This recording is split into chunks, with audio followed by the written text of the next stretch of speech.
Hello everyone. आज हम learning skill पर बात करने वाले हैं नई एजुकेशन पॉलिसी के बारे में।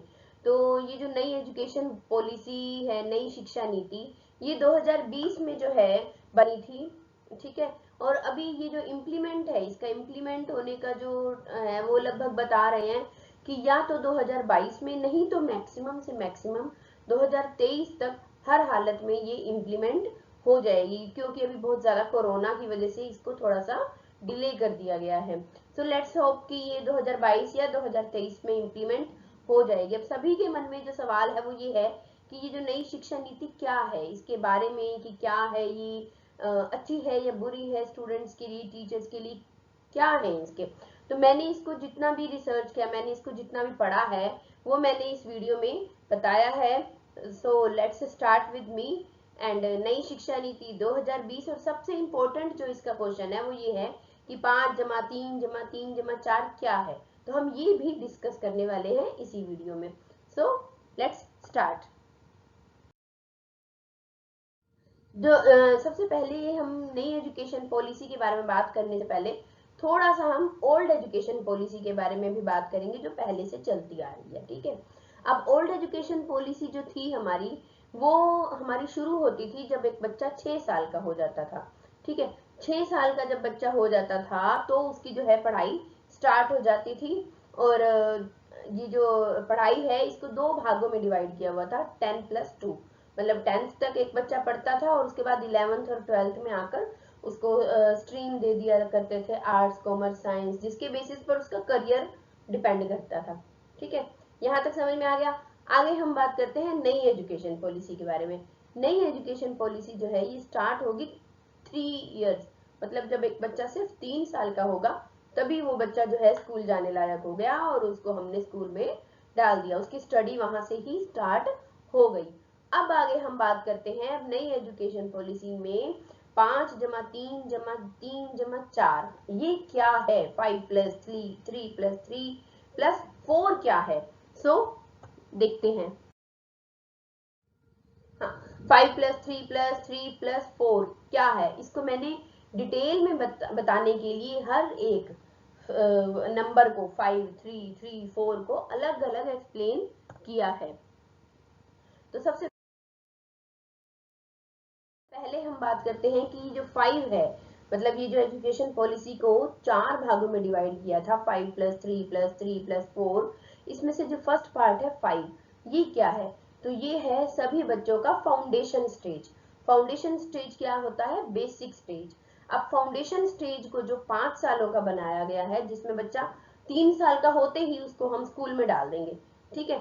अब वो 3 साल का बच्चा आगे आने वाले 5 सालों तक क्या करेगा।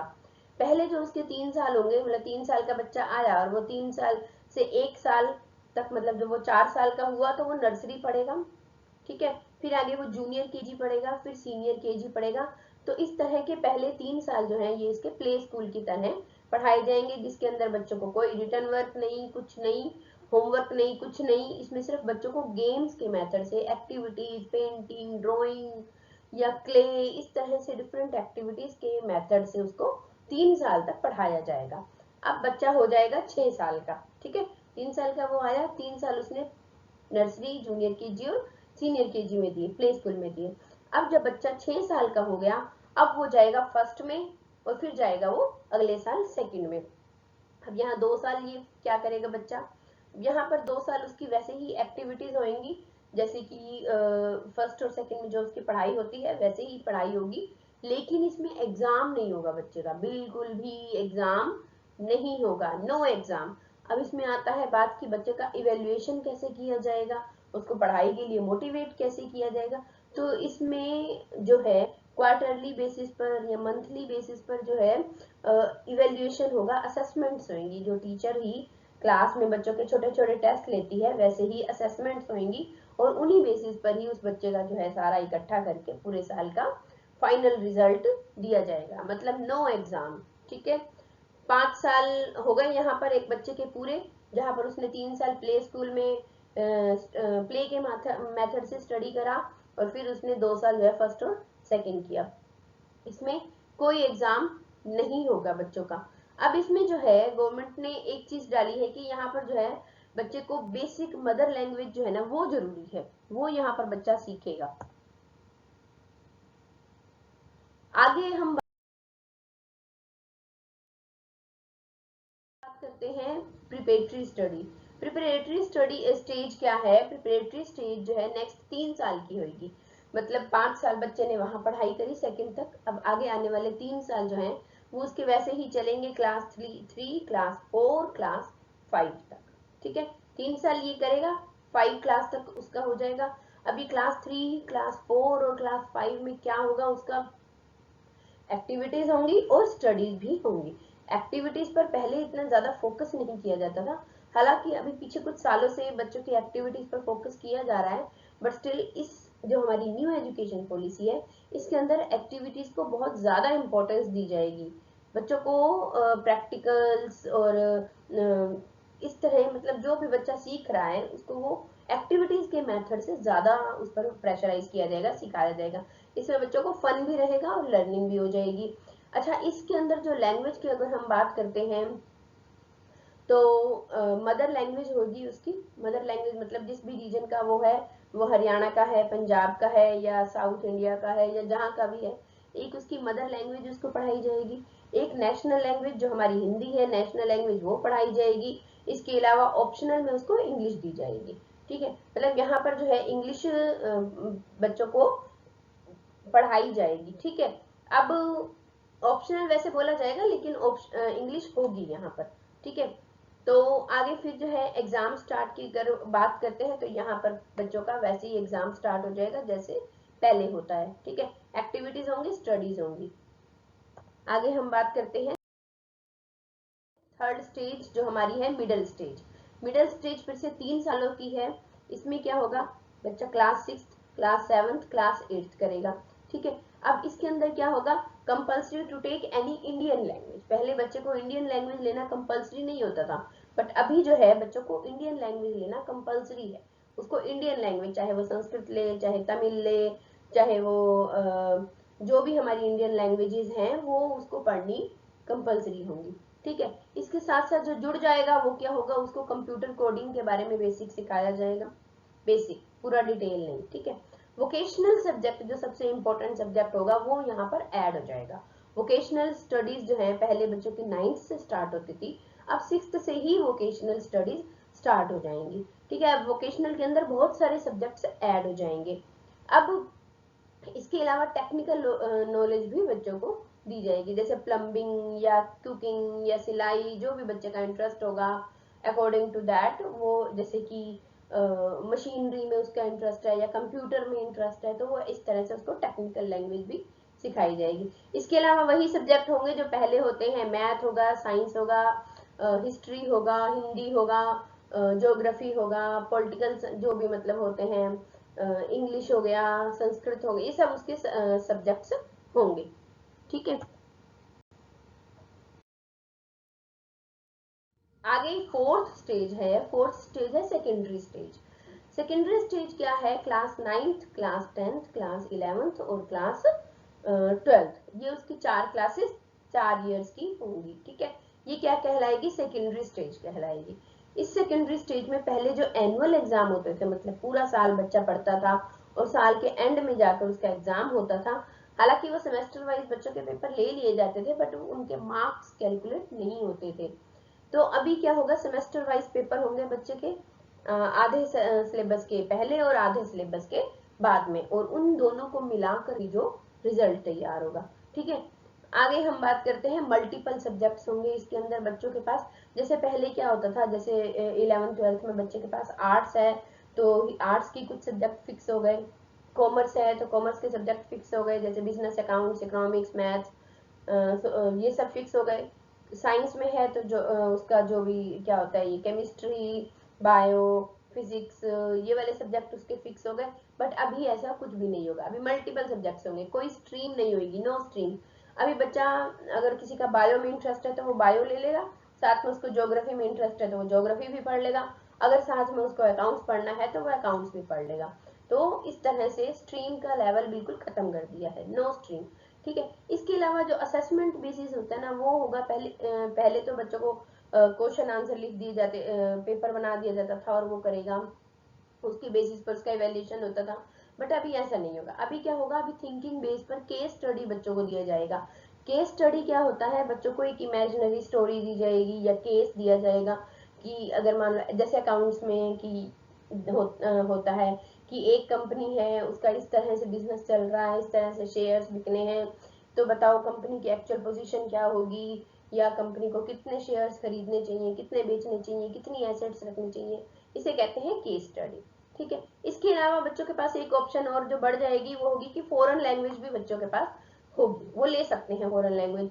कोई भी फॉरेन लैंग्वेज, इंडिया पूरे वर्ल्ड की जो भी लैंग्वेज बच्चा लेना चाहे वो पढ़ सकता है। लेकिन फिलहाल जो नई एजुकेशन पॉलिसी है, इसके अंदर चाइनीज लैंग्वेज को बैन किया गया है। चाइनीज लैंग्वेज बिल्कुल नहीं सिखाई जाएगी, किसी भी स्कूल में नहीं सिखाई जाएगी, ना प्राइवेट में ना गवर्नमेंट में। ठीक है। क्यों? क्योंकि आपको तो पता ही है कि हमारे इंडिया और चाइना में कितना डिस्प्यूट चल रहा है, तो इस वजह से चाइनीज लैंग्वेज को बैन कर दिया। हो सकता है फ्यूचर में जब ये सब सॉर्ट आउट हो जाए तो चाइनीज लैंग्वेज को ऐड किया जाए, लेकिन अभी एट प्रेजेंट तक ये बिल्कुल बैन है। ठीक है। तो हमने यहाँ पर फोर्थ स्टेज जो थी हमारी, सेकेंडरी स्टेज, इसको भी कवर कर लिया है, डिस्कस कर लिया है। और अगर आप लोगों को किसी भी अभी तक जो भी मैंने बोला है वो कुछ भी उससे रिलेटेड पूछना हो, या हो सकता है आपको कुछ एक्स्ट्रा समझ में आया हो न्यू एजुकेशन पॉलिसी को लेकर, तो आप प्लीज मेरे को कमेंट में लिखना। आगे बात आती है ग्रेजुएशन की। अब नई एजुकेशन पॉलिसी में ग्रेजुएशन कैसे होगी? जब हमने बोला 11th 12th में तो स्ट्रीम ही खत्म है। आर्ट्स वाला बच्चा, कॉमर्स वाला बच्चा, साइंस वाला बच्चा पहले बीए करता था, बीकॉम करता था या बीएससी करता था। अब जब एक बच्चा इधर से ज्योग्राफी पढ़ रहा है, इधर से बायो पढ़ रहा है, इधर से अकाउंट्स पढ़ रहा है, तो वो क्या करेगा? अब तो उसके पास ऑप्शन ही नहीं है, बीए करेगा या बीकॉम करेगा या बीएससी करेगा। नो, अब ये इस तरह से कुछ नहीं होगा। अब जो भी उसको सब्जेक्ट्स पसंद है उसके बेसिस पर वो ग्रेजुएशन करेगा। ठीक है। अब जो ग्रेजुएशन हो जाएगी ना, ये 4 साल की हो जाएगी और 4 साल की नहीं भी होगी। मतलब इसको अलग अलग डिवाइड कर दिया है, और जहां पर बच्चा चाहे वहीं पर ड्रॉप भी कर सकता है। जितने साल उसने पढ़ा है उतना उसको सर्टिफिकेट मिल जाएगा। कैसे मिलेगा? देखिए, अगर मान लो फर्स्ट ईयर बच्चे ने ग्रेजुएशन करा है, ठीक है, उसका पेपर भी दे दिया, तो उसको फर्स्ट ईयर का जो है सर्टिफिकेट मिल जाएगा। पहले ऐसा नहीं होता था। पहले तो बच्चे ने बीए फर्स्ट ईयर कर लिया, सेकेंड ईयर कर लिया, लेकिन थर्ड ईयर नहीं कर पाया, तो उसको ग्रेजुएशन की डिग्री नहीं मिलती थी। ठीक है। वो 2 साल उसके बेकार जाते थे। पर अभी ऐसा नहीं है। अभी अगर फर्स्ट ईयर उसने कंप्लीट किया है तो उसको एक सर्टिफिकेट मिलेगा कि उसने फर्स्ट ईयर जो है ये कंप्लीट कर लिया है। अगर वो सेकेंड ईयर कंप्लीट कर लेता है ग्रेजुएशन में, तो उसको डिप्लोमा मिल जाएगा। ठीक है। सर्टिफिकेट फर्स्ट ईयर में मिला, सेकेंड ईयर में आपको क्या मिलेगा? डिप्लोमा मिलेगा। अब यहाँ पर जो है बच्चे को मान लो किसी फैमिली कंडीशन की वजह से या किसी और प्रॉब्लम की वजह से उसको जॉब करनी पड़ी, पढ़ाई को बीच में छोड़ना पड़ा, तो वो छोड़ सकता है। या उसको किसी और कंपटीशन में तैयारी करनी है तो भी वो जॉब को बीच में, स्टडी को बीच में छोड़ देगा। 2 साल का उसका डिप्लोमा हो गया। मान लो 2-3 साल के बाद जब उसने सोचा कि हाँ अब मेरी फैमिली कंडीशन ठीक है, फाइनेंशियल कंडीशन ठीक है, मुझे आगे अपनी स्टडी को कंटिन्यू करना चाहिए, तो 1 से शुरू नहीं करेगा, वो 3 से शुरू करेगा, तीसरे साल से शुरू करेगा। उसको वहां पर तीसरे साल की पढ़ाई करते ही डिग्री मिल जाएगी। लेकिन इसकी कुछ लिमिट है। ये नहीं कि भाई आज आपने 2 साल की डिग्री पूरी कर ली, 10 साल बाद आप सोचो या 15 साल बाद सोचो कि मुझे आगे का स्टडी करना है। नहीं, एक ड्यूरेशन फिक्स है कि नेक्स्ट 5 सालों में या 4 सालों में आपको ये पूरा करना पड़ेगा। ठीक है। 3 साल की डिग्री, 3 साल का जो है ग्रेजुएशन पूरा करते ही उसको डिग्री मिल जाएगी। यहाँ पर वो ग्रेजुएट हो जाएगा। ठीक है। अब आती है फोर्थ ईयर की। फोर्थ ईयर जो है ये रिसर्च ईयर है। रिसर्च ईयर का मतलब होता है कि जिस बच्चे ने आगे पोस्ट ग्रेजुएशन करनी है वो इस फोर्थ ईयर को पूरा करेगा। रिसर्च पार्ट जो है इसका रिसर्च ईयर बोलेंगे इसको, रिसर्च का ही उसको सर्टिफिकेट मिलेगा। ठीक है। आगे पोस्ट ग्रेजुएशन की बात करती हूँ मैं। तो फोर्थ ईयर जो पीछे मैंने आपको स्लाइड में दिखाया था, उसने रिसर्च का कंप्लीट किया। तो जिन बच्चों ने पोस्ट ग्रेजुएशन करनी होती है वो ही फोर्थ ईयर को करेंगे। अदरवाइज जिसने सिर्फ ग्रेजुएशन करनी है और ग्रेजुएशन के बेसिस पर किसी भी एंट्रेंस एग्जाम में जाना है या कोई जॉब करनी है तो उसको 3 साल ही करने होंगे। ठीक है। अब जिसने पोस्ट ग्रेजुएशन करनी है वो 1 ईयर वो रिसर्च वाला करेगा और सेकेंड ईयर जो है ये इसका पोस्ट ग्रेजुएशन का पूरा हो जाएगा। देखा जाए तो पहले भी 2 साल की ही होती थी पोस्ट ग्रेजुएशन, अभी भी 2 साल की ही है, नो चेंज है, इसमें कोई चेंज नहीं है। ठीक है, आगे जो है पहले एमफिल करता था बच्चा, एमफिल करने के बाद फिर उसको पीएचडी करनी होती थी, तो यहाँ पर एमफिल जो है वो खत्म कर दी गई है, कोई एमफिल नहीं होगी, सीधा बच्चा पीएचडी करेगा जो उसको 1 ईयर में कंप्लीट हो जाएगी। तो ये यहाँ पर इसका प्लस पॉइंट है। आगे न्यू एजुकेशन पॉलिसी के बारे में बात करते करते हमने इतने सारे पॉइंट्स डिस्कस किए हैं कि हमें इसमें कुछ पॉजिटिव और कुछ नेगेटिव चीजें मिली हैं। तो अभी मैं आपको बताती हूँ कि मुझे इसमें जो है पॉजिटिव चीजें क्या क्या समझ में आई हैं। तो जो इसकी पॉजिटिव चीजें हैं वो इसकी सबसे बड़ी ये चीज है कि पहले एजुकेशन पर गवर्नमेंट की तरफ से जो खर्चा था वो कम किया जाता था, अभी उसको इंक्रीज करके जीडीपी का, हमारी जो टोटल जो हमारा इंडिया का जो ग्रोस डोमेस्टिक प्रोडक्ट्स का जो इनकम था उसका 6%, अप्रोक्स 6% जो है वो पढ़ाई पर, शिक्षा पर खर्च किया जाएगा, ये बढ़ा दिया गया है पहले से। तो ये देखा जाए तो हमारे देश के भविष्य के लिए बहुत अच्छी बात है। ठीक है, आगे क्या है, नंबर 2, स्कूल फीस की लिमिट कर दी गई है। मतलब पहले क्या होता था, प्राइवेट स्कूल वाले जितना जिसका दिल करता था वो उतनी अपने मन से फीस बना देता था अपने स्कूल की, और बच्चों को देनी ही होती थी। अगर तुम्हें उस स्कूल में पढ़ाना है तो वहां पर तो 10,000, उस स्कूल में पढ़ाना है तो 8,000, उस स्कूल में पढ़ाना है तो 15,000 तुम्हें फीस देनी ही पड़ेगी। ऐसा नहीं है, अब ऐसा नहीं होगा, अब गवर्नमेंट ने एक लिमिट फिक्स कर दी है, मैक्सिमम लिमिट होती है ना जिसको, मैक्सिमम लिमिट फिक्स कर दी है कि इससे ऊपर जो है कोई भी प्राइवेट स्कूल वाले फीस चार्ज नहीं कर सकते। तो ये सबसे अच्छी बात है पेरेंट्स के लिए। ठीक है, आगे है वोकेशनल सब्जेक्ट, वोकेशनल स्टडीज को बहुत ज्यादा इंपॉर्टेंस दी गई है न्यू एजुकेशन पॉलिसी में। इससे देश में बेरोजगारी जो है वो थोड़ी सी कम होने के चांसेस हैं, क्योंकि नई एजुकेशन पॉलिसी में वोकेशनल सब्जेक्ट 6th से ही बच्चा स्टार्ट कर रहा है, 6th 7th 8th में जितनी ज्यादा वोकेशनल सिखाया जाएगा बच्चों को उतना ज्यादा वो एम्प्लॉयमेंट जो बढ़ेगी, लोगों के माइंड में जो है नई क्रिएटिविटी, नई जॉब्स, टीचर की जॉब भी बढ़ेगी। इसके अलावा जो बच्चों को सिखाया जाएगा, अभी क्या होता था, इस तरह की स्टडी सिखाई जाती थी कि बच्चा जो है वो जॉब करने के प्रति तो भाग रहा है, लेकिन वो अपना एक एस्टेब्लिशमेंट, खुद का जिसको ओनर वाला बोलते हैं ना, एम्प्लॉयर बनने के लिए उसको कुछ नहीं सिखाया जा रहा है, कोई स्किल नहीं सिखाई जा रही है। तो उसमें इस पर फोकस किया जाएगा ताकि बच्चे जो है वो एम्प्लॉयर बने, ना कि एम्प्लॉय बने। तो वोकेशनल कोर्सेज क्या है, इसमें बच्चों को नई नई चीजें सिखाए, जैसे प्लम्बर का कोर्स है, सिलाई का कोर्स है, कंप्यूटर का कोर्स है, या मशीनें ठीक करना, जो भी मतलब बहुत सारे कोर्सेज है वो सब सिखाए जाएंगे। आगे रिजल्ट की अगर हम बात करते हैं तो नई एजुकेशन पॉलिसी में जो बच्चों का रिजल्ट दिया जाएगा वो कैसे दिया जाएगा, 4 बेसिस पर दिया जाएगा। सबसे पहले एक तो वही जो असेसमेंट हुई, मैंने बताया आपको, टेस्ट होंगे, उनके मार्क्स दिए जाएंगे। ठीक है, इसके बाद उनको सेल्फ असेसमेंट। अब सेल्फ असेसमेंट क्या है, सेल्फ असेसमेंट का मतलब है कि बच्चे को छोटे छोटे असेसमेंट दिए जाएंगे, आप इसमें अपने आप को किस लेवल तक समझते हो। बच्चा अपने आप को असेस करेगा कॉन्फिडेंस लेवल में, स्पीकिंग लेवल में, किस तरह से वो इंटरव्यू दे सकता है, किस तरह से बात कर सकता है, किस तरह से वो अपने आप को प्रेजेंट कर सकता है, ये सेल्फ असेसमेंट होगा। ठीक है, तीसरा जो असेसमेंट होगा वो होगा फ्रेंड्स लेवल, एक दूसरे बच्चे, मतलब मैं अगर स्कूल में क्लास में स्टूडेंट हूँ तो दूसरा बच्चा मुझे असेस करेगा, मैं उसको असेस करूंगी, इसके बेसिस पर भी मार्क्स डिसाइड होंगे। ये बहुत अच्छी बात है, इससे बच्चों को ना फ्रेंडली बनना भी सीखेंगे, सोशल होना सीखेंगे। और नेक्स्ट क्या है, टीचर। टीचर तो है ही, गुरु है, वो तो उसको इवेल्युएट करेगी ही, पूरा साल जो उसको इवेल्युएट करेगी उसके बेसिस पर वो उसको लास्ट में मार्क्स देगी। तो ये इस तरह से 4 बेसिस पर जो है बच्चे का रिजल्ट फाइनल तैयार होएगा। ठीक है, नेक्स्ट इसकी जो अच्छी बात है वो ये है फॉरेन यूनिवर्सिटी। फॉरेन मतलब इंडिया से बाहर की जितनी भी यूनिवर्सिटीज हैं उसमें से जो टॉप 50 यूनिवर्सिटीज होंगी उनको उनको निमंत्रण दिया जाएगा कि आप इंडिया में आओ, अपनी यूनिवर्सिटी लगाओ। इसके लिए उन्हें स्पेशल एड्स भी दिए जाएंगे ताकि वो जो है हमारे इंडिया में आकर अपनी यूनिवर्सिटी लगाएं, हमारे बच्चे जो हैं वो, जो इंडिया के बच्चे हैं वो फॉरेन कंट्री की स्टडी को पढ़ सकें इंडिया के अंदर रहकर भी। अब इसमें ऐसे छुटमुट यूनिवर्सिटी कोई नहीं आ सकती, टॉप 50 ही आ सकेंगी। अब इसमें क्या होगा, हमारी खुद की यूनिवर्सिटीज का भी कंपटीशन बढ़ जाएगा, तो सबका लेवल जो है वो बढ़ जाएगा कंपटीशन की वजह से। नेक्स्ट है नंबर 6 डिपार्टमेंट। डिपार्टमेंट इसकी सबसे बड़ी अच्छी बात जो मुझे लगी है कि पहले जो है क्या होता था कि एक ही डिपार्टमेंट है, उसमें सब कोई हर कोई एक ही, मतलब सभी लोग सभी काम कर रहे हैं, ऐसा अब नहीं होगा।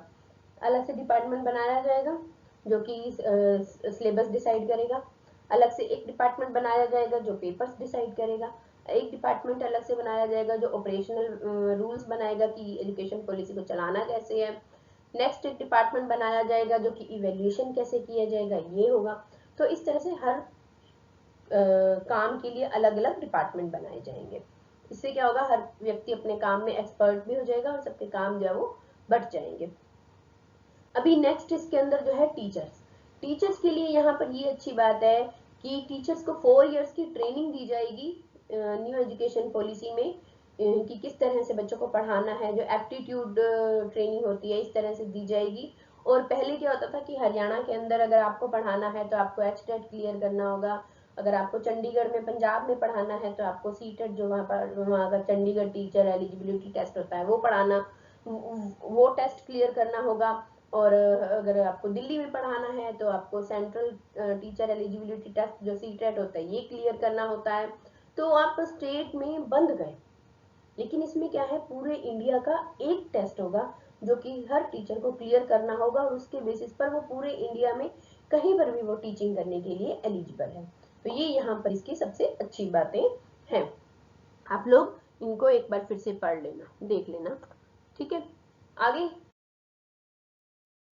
अब हमने पॉजिटिव बातें की हैं तो हमें कुछ नेगेटिव बातें भी करनी है इसकी एजुकेशन की। हर चीज में कुछ ना कुछ पॉजिटिव और नेगेटिव तो होता ही है। अब इसमें क्या नेगेटिव है, ऑनेस्टली स्पीकिंग मुझे इसमें कुछ भी नेगेटिव नहीं लगा इस पॉलिसी में।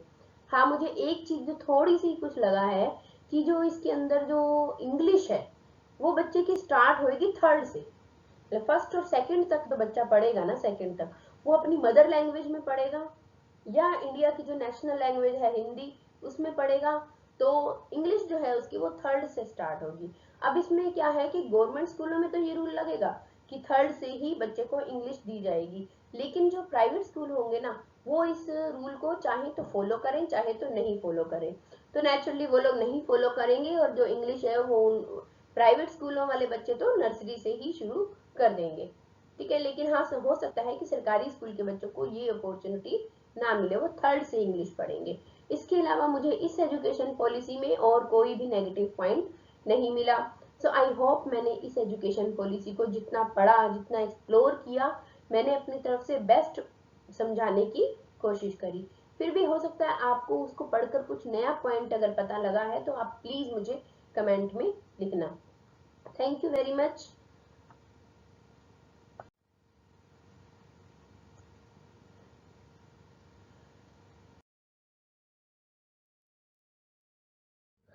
Thank you very much for watching my video. Please like, share and subscribe my channel. Thank you.